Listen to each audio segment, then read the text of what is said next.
Assalamualaikum warahmatullahi wabarakatuh. Selamat malam Ibu Bapak sekalian yang hari ini hadir melalui Zoom. Izin menyampaikan beberapa hal berkaitan dengan pembelajaran terdiferensiasi. Ini pembelajaran terdiferensiasi ini sebenarnya sudah cukup lama digaungkan di berbagai negara lain, dan di kita di dalam kurikulum Merdeka semakin kita tekankan berkaitan dengan pembelajaran terdiferensiasi ini. Nah, berkaitan dengan pembelajaran terdiferensiasi, mungkin ada beberapa rujukan-rujukan yang menjadi dasar dalam penerapan di satuan pendidikan, dan apa saja yang kita rujuk di antaranya yang kita gunakan di dalam kurikulum Merdeka ini yang saat ini kita tuangkan juga di dalam panduan pembelajaran dan asesmennya. Namun pertama, sebelum berbicara terkait dengan pembelajaran terdiferensiasi, ini kita mengingatkan kembali apa itu terkait dengan pendidikan yang sudah dituangkan di dalam Undang-Undang Sisdiknas di sekitar 20 tahun yang lalu, bahwa pendidikan ini adalah usaha sadar dan terencana untuk mewujudkan suasana belajar dan proses belajar agar peserta didik secara aktif mengembangkan potensi dirinya untuk memiliki kekuatan spiritual keagamaan, pengendalian kepribadian, kecerdasan, akhlak mulia, serta keterampilan yang diperlukan dirinya, masyarakat, bangsa, dan negara.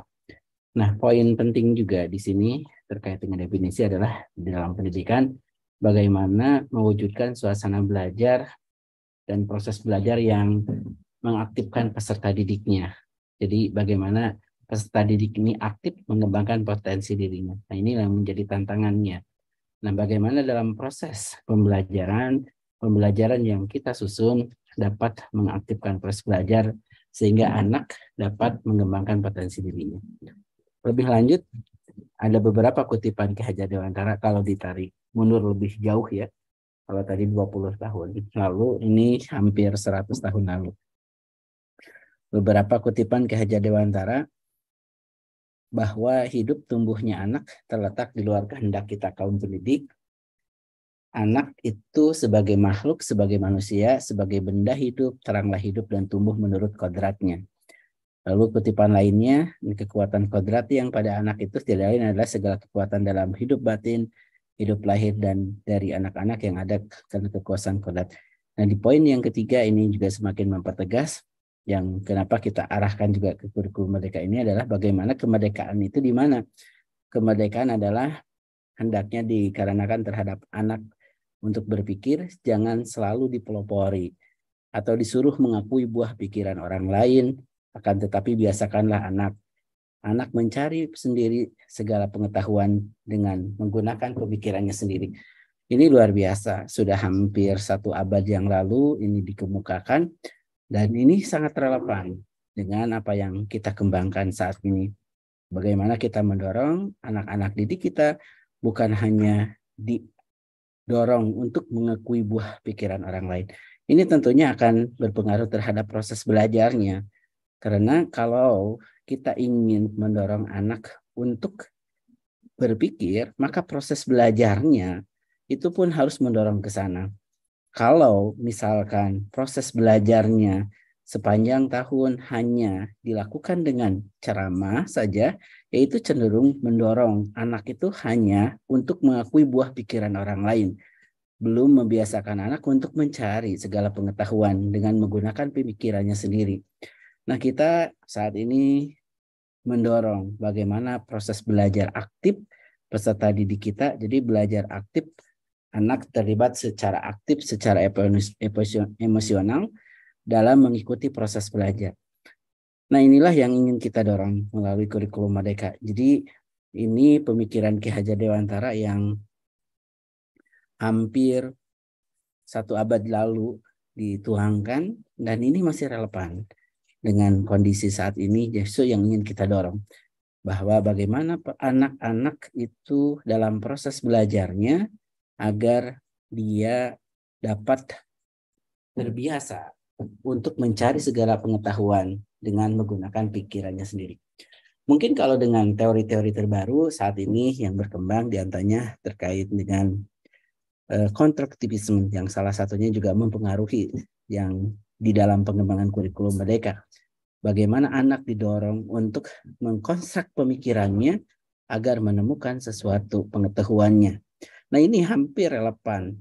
Walaupun sudah hampir 1 abad yang lalu pemikiran Ki Hajar Dewantara, ini ternyata relevan dengan teori terkini. Bagaimana dalam proses pembelajaran saat ini anak didorong untuk mencari pengetahuannya. Dan nyatanya itu pun melandasi pada saat kurikulum 2013 kita kembangkan. Banyak pemikiran-pemikiran kita yang kita tuangkan. Kenapa pada saat itu pendekatan yang dilakukan dengan pendekatan saintifik, lalu model-model belajarnya dengan discovery learning, problem based learning, discovery learning, itu adalah sejatinya adalah mendorong anak untuk terbiasa mencari pengetahuannya. Jadi di kurikulum Merdeka dan di kurikulum 13 itu sama-sama mendorong anak untuk dapat mencari pengetahuannya menggunakan pemikirannya sendiri. Dan ini yang terus kita dorong. Jadi di dalam K3 ini pemikiran ini bukan tiba-tiba saat ini, bahkan di K13 sudah kita perkuat. Di dalam kurikulum Merdeka semakin kita dorong. Itu yang kita ingin harapkan terjadi dalam proses belajar. Bahwa dalam proses belajar bagaimana anak-anak itu mulai terbiasa mencari segala pengetahuan dengan menggunakan pemikiran sendiri. Bukan pembelajaran yang selalu didorong untuk selalu mengakui buah pikiran orang lain, selalu mengikuti apa yang diperintahkan, tapi mereka didorong bagaimana proses belajarnya untuk mengetahui penggunaan dengan pemikirannya sendiri. Nah, ini yang kenapa salah ini yang semakin kita tekankan. Jadi salah satu penguatan yang kita lakukan dalam kurikulum Merdeka, kemerdekaannya di mana ya? Kemerdekaannya terhadap peserta didik diantaranya dengan seperti ini. Diantaranya dengan mendorong anak-anak untuk segala mencari pengetahuan dengan menggunakan pemikiran sendiri. Nah, arahnya ke sini, ke berbagai upaya yang kita lakukan. Nah, salah satu yang kita perkuat di dalam kurikulum Merdeka ada 2 hal yang mungkin semakin kita perkuat. Karena ini bukan hal baru. Sudah berkembang di berbagai negara lain. Bahkan mungkin di Indonesia pun ini di beberapa satuan pendidikan sudah melakukan hal ini. Nah, di dalam kurikulum Merdeka ini menjadi kekhasan yang ingin benar-benar kita perkuat. Yaitu ada 2 yang benar-benar ingin kita perkuat, yaitu pembelajaran terdiferensiasi dan teaching at the level. Dan salah satu yang menjadi topik pada malam ini adalah terkait dengan pembelajaran terdiferensiasi. Nah, pembelajaran terdiferensiasi ini adalah pembelajaran yang dilakukan dengan memberikan pembelajaran yang bervariasi sesuai dengan pemahaman peserta didik. Jadi kata kuncinya itu adalah bervariasi. Bervariasinya untuk apa? Nah, tujuannya adalah untuk mencapai tujuan belajar yang diharapkan. Agar tujuan yang diharapkan itu bisa tercapai oleh peserta didik. Jadi ini adalah strategi untuk mengefektifkan agar anak itu bisa mencapai tujuan belajar yang ditetapkan oleh gurunya. Jadi poinnya adalah pembelajaran ini sejauh mana efektivitas dalam proses belajar agar dapat mencapai tujuan. Kita mungkin ada anak-anak yang memang dasar awalnya ada variasi-variasi itu. Oleh karena itu, bagaimana dalam proses belajar dapat memfasilitasi anak yang beragam kemampuan agar nanti tujuan yang sudah ditetapkan itu bisa tercapai sesuai yang diharapkan. Oleh karena itu, pembelajaran terdiferensiasi ini sifatnya fleksibel. Ini supaya guru memiliki keleluasaan untuk mengajarkan semua muridnya sehingga mencapai kompetensi minimum. Makanya nanti akan dikaitkan juga teaching at the right level. Jadi harapannya ini guru bersifat supaya guru memiliki keleluasaan untuk mengajarkan semua muridnya hingga mencapai kompetensi minimum. Nah, di sini Bapak, kalau kita ingin melakukan pembelajaran terdiferensiasi, langkah yang paling penting yang perlu kita lakukan adalah kita mengetahui dulu bagaimana kondisi awal peserta didik. Karena kalau kita belum mengetahui kondisi awal peserta didik, kita tidak tahu apa yang akan kita lakukan dengan kemampuan-kemampuan anak yang bervariasi tersebut. Maka salah satu yang kita perkuat juga sebelum melakukan pembelajaran terdiferensiasi, maka didoronglah dilakukan asesmen awal belajar. Dengan asesmen awal belajar inilah itu kita ingin mengetahui kemampuan awal peserta didik kita. Nah, dalam perkembangannya memang terkait dengan pembelajaran terdiferensiasi ada beberapa rujukan yang digunakan dalam perkembangannya. Ada mungkin beberapa ahli yang melakukan pendekatan pembelajaran terdiferensiasi itu dengan gaya belajar. Ada juga pembelajaran terdiferensiasinya dengan pendekatan konten, proses, dan produk. Nah, ini dalam perkembangannya memang ada beberapa rujukan dan tentu ada yang melandasinya. Namun yang saat ini kita rujuk, ini bukan berarti bahwa pendekatan lain misalkan dengan gaya belajar itu dianggap keliru, bukan. Karena kenapa kita tidak sampai saat ini merekomendasikan merujuk gitu ya, menyarankan merujuk yang kita rujuknya pembelajaran terdiferensiasi dengan gaya belajar, karena kita malah khawatir dalam prosesnya itu akan merumitkan guru, akan merumitkan satuan pendidikan. Pada tahap awal kita memang tidak terlalu konsen untuk yang gaya belajar, pendekatan gaya belajar itu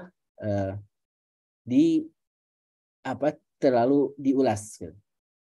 Nah, namun dalam prakteknya di tahun pertama, tahun kedua, pada saat dilakukan pembelajaran terdiferensiasi, mayoritas melakukannya itu dengan pembelajaran dengan pendekatan gaya belajar. Nah, pendekatan dengan gaya belajar ini memang ada rujukannya. Memang ada beberapa rumus, ada beberapa buku yang dirujuk dan beberapa negara juga yang melakukan. Namun pada saat diimplementasikan di kita, ini menjadi problem tersendiri pada saat diimplementasikan di Indonesia. Karena apa? Karena kecenderungan pertama kapasitas guru untuk memahami dengan multiple intelligence itu sendiri itu menjadi tantangan tersendiri. Belum semua guru mempunyai kemampuan hal tersebut. Jadi dari segi guru ini belum mempunyai kemampuan mengidentifikasi apakah anak itu dia kinestetik, auditorik, dan lain-lain. Lalu dari segi pelaksanaannya untuk mengidentifikasi anak-anak dia sifatnya lebih ke visual, motorik, dan lainnya, itu juga beberapa pihak, beberapa daerah akhirnya melakukan tes dengan psikolog yang dilakukan dengan pendekatan-pendekatan tadi, melalui psikolog, melalui tes dilakukan visual, auditif, kinestetik, dan lain-lain. Nah, ini sehingga menjadi beban baru, tambahan baru. Maka kenapa pendekatan dengan gaya belajar ini belum saat ini menjadi bukan sesuatu yang direkomendasikan dan diharuskan. Karena ini ada beberapa yang memaknai ini wajib dilakukan. Nah, dengan kata lain, kalau gurunya sudah mampu, ya kami tidak melarang itu dilakukan. Gurunya sudah mampu. Tapi di satu pihak kami pun tidak memaksa, jangan sampai mengharuskan guru melakukan pembelajaran terdiferensiasi dengan gaya belajar, lalu dipaksakan dengan diwajibkan sekolahnya siswanya mengikuti tes visual, auditif, kinestetik. Nah, itu yang kurang kita harapkan juga.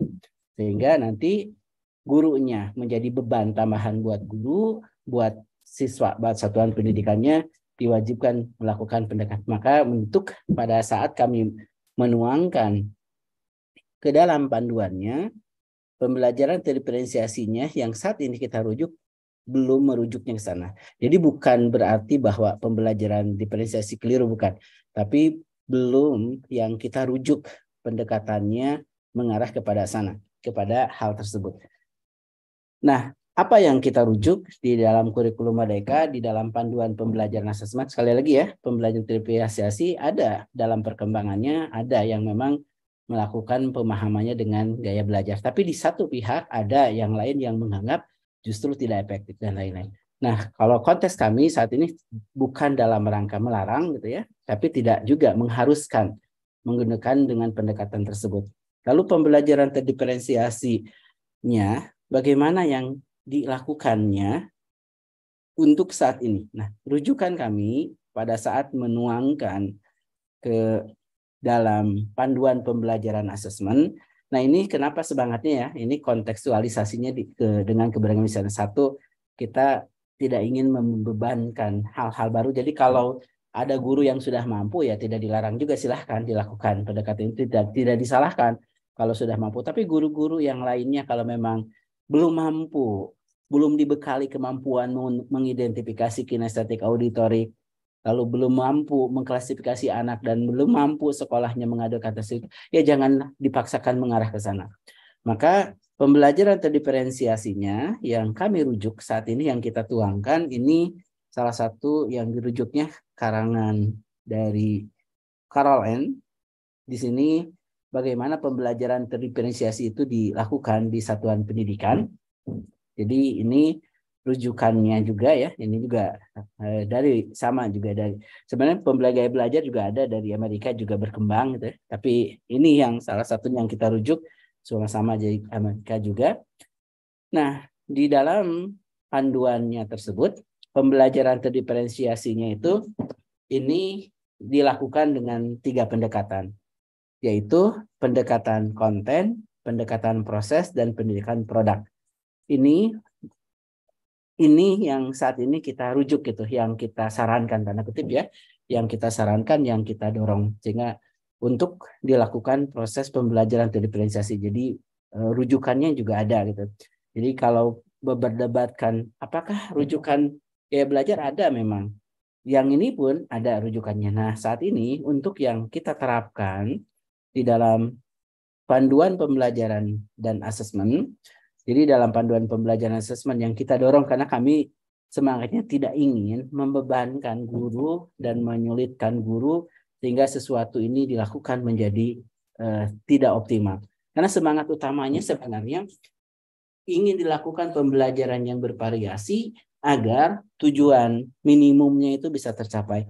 Semangat utamanya itu. Dengan pembelajaran yang bervariasi, maka tujuan itu bisa tercapai.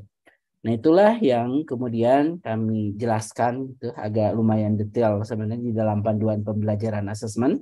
Di dalam kurikulum Merdeka di sini dijelaskan ini tujuannya pembelajaran terdiferensiasi dengan memberikan materi, salah satunya ya, tujuan ini agar setiap anak mencapai tujuan yang diharapkan. Nah, pelaksanaan inilah